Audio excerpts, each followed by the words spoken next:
E quando a gente fala sobre a metformina, né, toda vez que a gente fala de diabetes gestacional, a gente fala da metformina, né?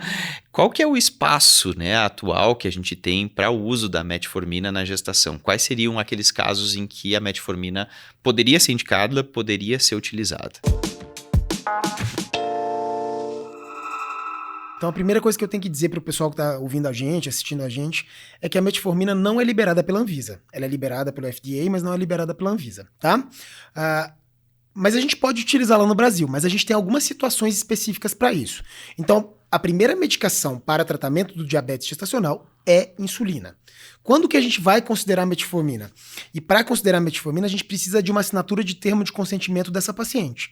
Já que não é algo liberado pela Anvisa, a gente precisa que essa paciente consinta a utilização da metformina. Mas quais são as situações em que a gente deve considerar para utilizar a metformina? Aquela paciente, por exemplo, que não tem acessibilidade à insulina, então ela, por alguma razão, está lá na beira do rio, no Amazonas, e não chega insulina até ela. Não tem acesso. Muito mais fácil levar o comprimido, né?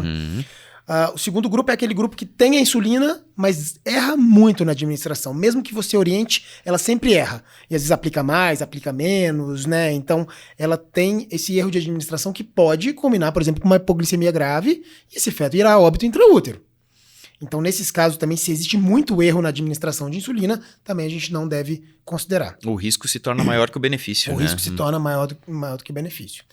E aí a metformina entraria com um papel fundamental, né? O terceiro grupo seriam aquelas mulheres que já usam insulina, estão usando de forma adequada, mas elas começam a fazer restrição alimentar.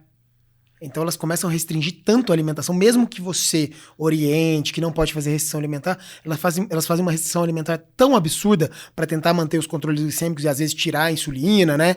Enfim, que isso também pode prejudicar e causar hipoglicemia. Né? Então, esse grupo também a gente tem que considerar. O outro grupo seria aquele que usa insulina de forma adequada, mas ela já está usando, por exemplo, altas doses, mais do que 100 unidades dia. Mais do que 100 unidades dia também permite com que a gente introduza a metformina nesse cenário. E existe um outro grupo também, que são aquelas pacientes que têm um excessivo ganho de peso com o uso de insulina. Então, a insulina faz elas ganharem tanto peso que aumentam, às vezes, a resistência insulínica, e isso até piora o diabetes. Então, nesses casos, às vezes tem indicação de introduzir a metformina.